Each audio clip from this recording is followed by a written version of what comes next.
So hello' everyone, আমি এইটো ভিডিঅ'ত আমি পাৰ্ট 4 অৰ্থাৎ ফাইনেন্সৰ পাৰ্ট 4 অধ্যায় 13 পৰা আৰম্ভ কৰিম। আধুনিক বেংকিং সেৱা, মডাৰ্ণ বেংকিং ছাৰ্ভিচ। সো ইয়াৰ পৰা আমি আলোচনা কৰিম। সো ইয়াৰ আগতে আমি part 1, part 2, part 3 already discuss কৰিছোঁ। যদি চোৱা নাই এতিয়া চাই যাব। এতিয়া কথাটো হ'ল আমি প্ৰথমতে কি চাব লাগিব, এইটোৰ মডাৰ্ণ বেংকিং ছাৰ্ভিচত তোমালোকে ক্ৰেডিট কাৰ্ডটো চাবা। ক্ৰেডিট কাৰ্ড আৰু লগতে তোমালোকে ডেবিট কাৰ্ড, এইটো তোমালোকৰ যিটো আছে ক্ৰেডিট কাৰ্ড ডেবিট কাৰ্ড, এইটো 2 মাৰ্কছৰ বাবে চাবা। ঠিক আছে, এইটো ইম্পৰ্টেণ্ট আছে। তাৰপিছত চোৱা ই বেংকিঙৰ বিষয়ে 2025 সুধিছে, চ' এইবাৰ নাহে। তাৰপিছত আমি ডাইৰেক্ট স্পীডত কৈ আছোঁ কাৰণ অকল আমি ইম্পৰ্টেণ্ট টপিকছবিলাকহে আলোচনা কৰিম। ঠিক আছে, তাৰপিছত ই বেংকিঙৰ উপযোগিতাটো চাব লাগিব। ই বেংকিঙৰ বিষয়ে কাক বোলে এইটো চাব নালাগে, কিন্তু ই বেংকিঙৰ উপযোগিতাটো চাবা। এতিয়া কথাটো হ'ল ই বেংকিঙৰ সুবিধা কিন্তু 2025 আহিছে, এইটো চাব নালাগে। তাৰপিছত ই বেংকিঙৰ অসুবিধাটো চাই থৈ দিবা। ঠিক আছে, এইটো ইম্পৰ্টেণ্ট আছে। তাৰপিছত আমি লগতে মোবাইল বেংকিংটো চাব লাগিব। এইটো 2 মাৰ্কছ বা 3 মাৰ্কছৰ বাবে চাব লাগিব। 2 মাৰ্কছ বা 3 মাৰ্কছ আহিব পাৰে। তাৰপিছত অট'মেটেড টেলাৰ মেচিনছ, যিটো ATM-ৰ বিষয়ে অলপ চাই থৈ দিবা। মানে ATM কাক বোলে বা ATM-ৰ যিটো ফুল ফৰ্ম আছে, ATM-ৰ অট'মেটেড টেলাৰ মেচিন।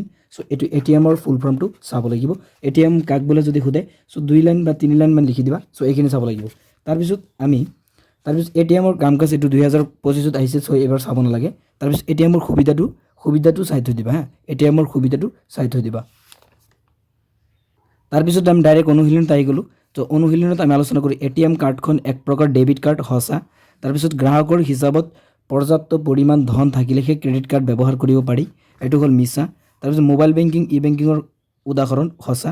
চ' ATM-ৰ সম্পূৰ্ণ নামটো automated teller machine, already discuss কৰিছোঁ। তাৰপিছত পিনৰ বৰ্ধিত ৰূপটো, মানে পিনৰ ফুল ফৰ্মটো কি, পাৰ্চনেল আইডেণ্টিফিকেশ্যন নাম্বাৰ। ঠিক আছে, পাৰ্চনেল আইডেণ্টিফিকেশ্যন নাম্বাৰ। চ' এই শ্বৰ্ট কুৱেশ্যন গোটেইখিনি চাব লাগিব। বেংক হিচাপ নথকা ব্যক্তিৰ ক্ৰেডিট কাৰ্ড থাকিব পাৰে, মিছা। তাৰপিছত ই বেংকিঙে বেংকাৰ আৰু গ্ৰাহকৰ মাজত ব্যক্তিগত সম্পৰ্ক উন্নত কৰে, চ' এইটো হ'ব মিছা। তাৰপিছত চোৱা ই বেংকিঙৰ সুবিধা দিনটোত 24 ঘণ্টা উপলব্ধ, সঁচা এই কথাটো। চ' ক্ৰেডিট কাৰ্ডধাৰীয়ে ইছ্যু কৰা বেংকক চাৰ্জ দিব লাগিব, সঁচা। তাৰপিছত ই বেংকিঙৰ বাবে ইণ্টাৰনেটৰ প্ৰয়োজন নাই, এইটো হ'ল মিছা। চ' এইখিনিয়ে আমি আলোচনা কৰিছোঁ, ডিছকাছ কৰিছোঁ অলৰেডি। চ' এইখিনি চালে আমাৰ এইটো অধ্যায় আমাৰ কমপ্লিট হৈ গ'ল। সৰি, আৰু এটা কুৱেশ্যন চাবা তোমালোকে, ডেবিট কাৰ্ড আৰু ক্ৰেডিট কাৰ্ডৰ মাজত পাৰ্থক্য।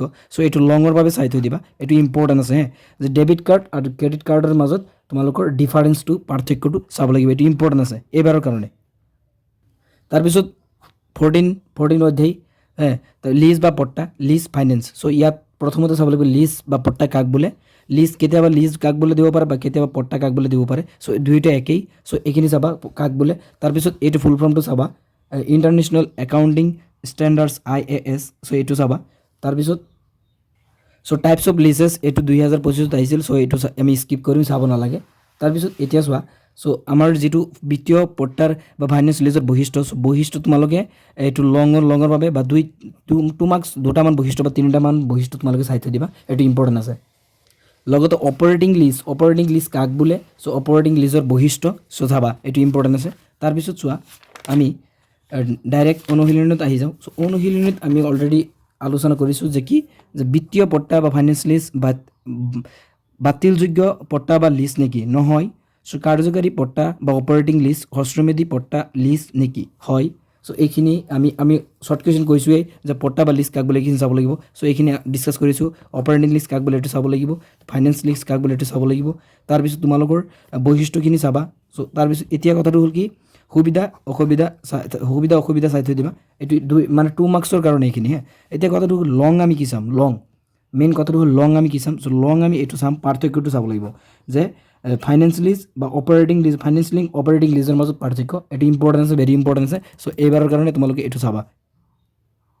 তাৰপিছত নেক্সট অধ্যায় 15, ভাড়া ক্ৰয়, হায়াৰ পাৰ্চেছ। চ' হায়াৰ পাৰ্চেছত আমি প্ৰথমতে চাম হায়াৰ পাৰ্চেছ কাক বোলে। চ' প্ৰথম কথা ইয়াত মষ্ট ইম্পৰ্টেণ্ট এটা কথা হ'ল যে যোৱাবাৰ কিন্তু ইয়াৰ পৰা, অৰ্থাৎ 2025 ইয়াৰ পৰা কুৱেশ্যন অহা নাই। চ' এইবাৰ অহাৰ খুব চান্স আছে। প্ৰথমতে এই অধ্যায়টো তোমালোকে একদম ধুনীয়াকৈ চাব লাগিব, কাৰণ ইয়াৰ পৰা 100% এইবাৰ কুৱেশ্যন আহিব।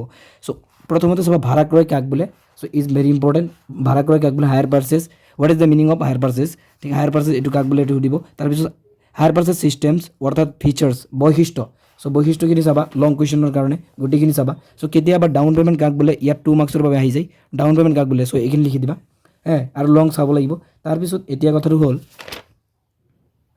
তাৰপিছত ভাড়া ক্ৰয়ৰ সুবিধা 2 মাৰ্কছৰ কাৰণে দুটামান চাই থৈ দিবা ভাড়া ক্ৰয়ৰ তাৰপিছত এইটো ইয়াৰ পৰা 24ত সুধিছিল যে ভাড়া ক্ৰয়ৰ সুবিধা তথাপিও চাব লাগিব এইটো 2024ত সুধিছিল 25ত সুধিলে মই স্কিপ কৰিব ক'লোহেঁতেন কিন্তু এতিয়া কথাটো হ'ল 24ত সুধিছে এইকাৰণে মই মানা কৰিছোঁ এইটো চাব লাগিব এইটো চাব লাগিব তাৰপিছত এতিয়া কথাটো হ'ল আমাৰ অসুবিধাটো দুটামান চাই থৈ দিবা 2 মাৰ্কছৰ কাৰণে তাৰপিছত মোষ্ট ইম্পৰ্টেণ্ট পৰ্টালিজ বা ভাড়া ঘৰৰ মাজত পাৰ্থক্য এইটো চাবা দুটা কুৱেশ্যন 2024ত যিটো আহিছে চাবই লাগিব এইটো ইম্পৰ্টেণ্ট আছে চ' এইখিনিয়ে চালে আমাৰ ভাড়া ক্ৰয় কমপ্লিট হৈ গ'ল হায়াৰ পাৰ্চেছ চ' এয়া চোৱা মই কৈছোঁ অলৰেডি যে ডাউন পে'মেণ্ট কাক বোলে এইটো কুৱেশ্যনটো ইম্পৰ্টেণ্ট আছে চ' ডাউন পে'মেণ্ট কাক বোলে এইটো চাবা চ' এইখিনিয়ে ইম্পৰ্টেণ্ট আছিল আকৌ কৈ আছোঁ এই অধ্যায়টো বহুত ইম্পৰ্টেণ্ট হয় এইবাৰৰ কাৰণে চ' এইকাৰণে যদি প্ৰথমতে তোমালোকে যিটো ভাড়া ক্ৰয়ৰ ব্যৱস্থাৰ যিটো বৈশিষ্ট্য আছে চ' বৈশিষ্ট্যখিনি গোটেইখিনি তোমালোকে মুখস্থ কৰি থৈ দিয়া চ' মানে 6-7টামান চাই থৈ দিয়া লং কুৱেশ্যনৰ কাৰণে ভেৰি ইম্পৰ্টেণ্ট তাৰপিছত অধ্যায় 16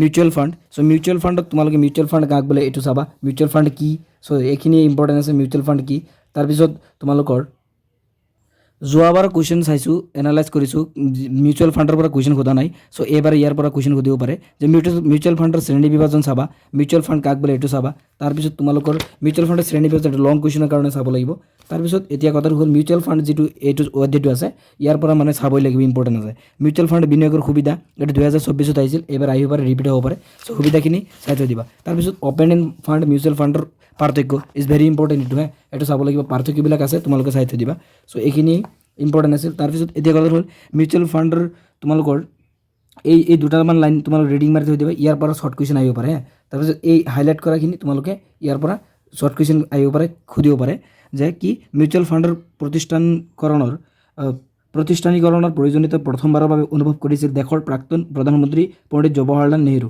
কোনে অনুভৱ কৰিছিল প্ৰথমবাৰৰ বাবে চ' এইটো হ'ব প্ৰধানমন্ত্ৰী পণ্ডিত জৱাহৰলাল নেহৰু এতিয়া কথাটো United Trust of India act কিমান চনত 1963 চ' এইবিলাক শ্বৰ্ট কুৱেশ্যনটো চাব লাগিব ইম্পৰ্টেণ্ট আছে চ' এইখিনি দেখাই দিলোঁ আমি ইম্পৰ্টেণ্ট আছে এইখিনি তাৰপিছত আমি যিটো আমি হেৰিয়াই গ'লোঁ তোমালোকৰ অনুশীলনী চ' অনুশীলনীত আহি যোৱা SIPৰ সম্পূৰ্ণ নামটো ছিষ্টেমেটিক ইনভেষ্টমেণ্ট প্লেন এইটো চাবা তাৰপিছত ভাৰতৰ প্ৰথম মিউচুৱেল ফাণ্ড প্ৰতিষ্ঠানটোৰ নাম কি চ' United Trust of India Act 1963 তাৰপিছত UTI 1963 UTI তাৰপিছত নাবৰ নেট এছেট ভেলু নাবৰ সম্পূৰ্ণ নামটো হ'ল নেট এছেট ভেলু চ' এইখিনি তাৰপিছত ক'লোৱে লং কুৱেশ্যন ডিছকাছ কৰিছে কোনখিনি চাবা চ' এইখিনি তাৰপিছত 17ত ভেঞ্চাৰ কেপিটেল চ' ভেঞ্চাৰ কেপিটেল কাক বোলে meaning what is the meaning of venture capital so' meaning চাব লাগিব তাৰপিছত ভেঞ্চাৰ কেপিটেলৰ বৈশিষ্ট্য ফিচাৰ্ছ চাব লাগিব 2 মাৰ্কছৰ বা 3 মাৰ্কছৰ বাবে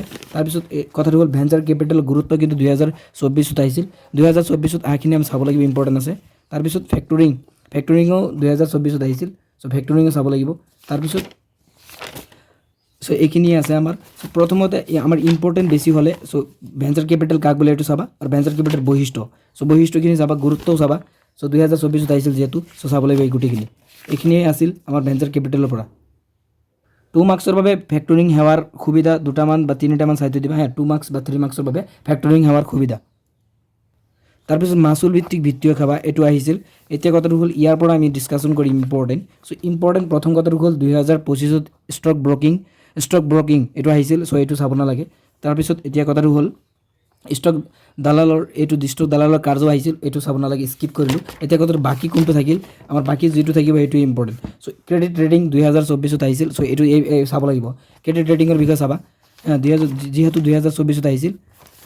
যিহেতু 2024ত আহিছিল তো ক্ৰেডিট ৰেটিঙৰ বিষয়ে চাব লাগিব তাৰপিছত এতিয়া কথাটো হ'ল আমি এইবিলাক ফুল ফৰ্মবিলাক চাব লাগিব যে CRISIL 1987 চ' এই গোটেইখিনি তোমালোকে এবাৰ ৰিডিং মাৰি থ'বা চ' ইয়াৰ ফুল ফৰ্মবিলাক আহিব পাৰে আৰু মানে ফুল ফৰ্মবিলাক আহিব ইয়াৰ পৰা এটা ফুল ফৰ্ম 1 মাৰ্কছৰ আহিব পাৰে চ' তোমালোকে এইখিনি চাবা তাৰপিছত বিনিয়োগৰ বাবে ক্ৰেডিট ৰেটিঙৰ সুবিধা 2024ত আহিছিল চাব লাগিব তাৰপিছত আৰু ইম্পৰ্টেণ্ট সদাগৰী অসুবিধাটো চাই থৈ দিবা যিহেতু সুবিধা এবাৰ আহি গৈছে চ' এইবাৰ অসুবিধাও আহিব পাৰে চ' চাবা অসুবিধা দুইটাই চাবা এতিয়া কথাটো হ'ল সদাগৰী বেংকাৰ 2024ত আহিছিল ইম্পৰ্টেণ্ট আছে চাব লাগিব তাৰপিছত এতিয়া চোৱা সদাগৰী বেংকাৰৰ কাৰ্যও কিন্তু আহিছিল 2024ত ইম্পৰ্টেণ্ট আছে চাব লাগিব এতিয়া কথাটো হ'ল মোক যদি সোধা যে এইটো অধ্যায়ৰ পৰা মষ্ট ইম্পৰ্টেণ্ট কোনটো, যিহেতু 2025 আৰু 24 ইয়াৰ পৰা কুৱেশ্যন আহি গৈছে, কিন্তু এই কুৱেশ্যনটো অহা নাই যে বাণিজ্যিক বেংক আৰু সদাগৰী বেংকৰ মাজত পাৰ্থক্য। চ' এই কুৱেশ্যনটো মোৰ মতে ভেৰি ইম্পৰ্টেণ্ট এইবাৰৰ কাৰণে। চ' এইকাৰণে তোমালোকে বাণিজ্যিক বেংক আৰু সদাগৰী বেংকৰ মাজত পাৰ্থক্য এইটো আগতে মুখস্থ কৰিবা। এইটো ইম্পৰ্টেণ্ট, মোৰ ফালৰ পৰা ইম্পৰ্টেণ্ট দিলোঁ, এইটো মষ্ট ইম্পৰ্টেণ্ট এইটো। চ' এইখিনিয়ে চালেই হৈ যাব এইটো অধ্যায়। চ' অধ্যায় মানে আমাৰ ফাইনেন্স কিতাপটোহে কমপ্লিট হৈ যাব। কিছুমান শ্বৰ্ট কুৱেশ্যন আলোচনা কৰোঁ। ক্ৰেডিট ৰেটিং হৈছে মাচুল বা পুঁজি ভিত্তিক বিত্তীয় সেৱা, সঁচা। তাৰপিছত 2 নম্বৰটো হ'ব তোমালোকৰ সঁচা, 3 নম্বৰটো হ'ব মিছা। এইখিনি মই ৰিডিং মাৰিব গ'লে বহুত দীঘল হ'ব, তোমালোকে চাই মিলাই যোৱা। তাৰপিছত 4 নম্বৰটো তোমালোকৰ মিছা, 5 নম্বৰটো মিছা, 6 নম্বৰটো তোমালোকৰ সঁচা। তাৰপিছত তোমালোকৰ 7 নম্বৰটো চোৱা, 7 নম্বৰটো তোমালোকে মিছা। তাৰপিছত 8 নম্বৰটো সঁচা, তাৰপিছত 9 নম্বৰটো মিছা। চ' এইখিনিয়ে আছিল। চ' এইখিনিয়ে চালে আমাৰ হৈ যাব। ক্ৰেডিট ৰেটিঙৰ সুবিধা এইবিলাক আলোচনা কৰিছোঁৱেই। চ' প্ৰথমত আমি যদি ইয়াৰ পৰা আগত তথাপিও আৰু এবাৰ কৈ দিওঁ যে ইয়াৰ পৰা তোমালোকে এই লং কুৱেশ্যন যিটো আছে বাণিজ্যিক বেংক আৰু সদাগৰী বেংকৰ মাজত পাৰ্থক্য, এইটো এবাৰ চাবা, মষ্ট ইম্পৰ্টেণ্ট এইটো। চ' এইখিনিয়ে আমাৰ ফাইনেন্স কমপ্লিট হৈ গ'ল। চ' পাৰ্ট 1, 2, 3, 4 গোটেইখিনি মই কভাৰ কৰিছোঁ। চ' কিবা ডাউট থাকিলে কমেণ্ট বক্সত জনাবা, আৰু মই ইম্পৰ্টেণ্ট কুৱেশ্যন লৈ আহিবলৈ ট্ৰাই কৰিম। কিছুমান মষ্ট ইম্পৰ্টেণ্ট যিবিলাক আছে, চ' এক্সাম যিহেতু সময় আছে, চ' মই লৈ আহিবলৈ ট্ৰাই কৰিম। চ' এইখিনিয়ে আছিল। থেংকছ ফৰ ৱাচিং।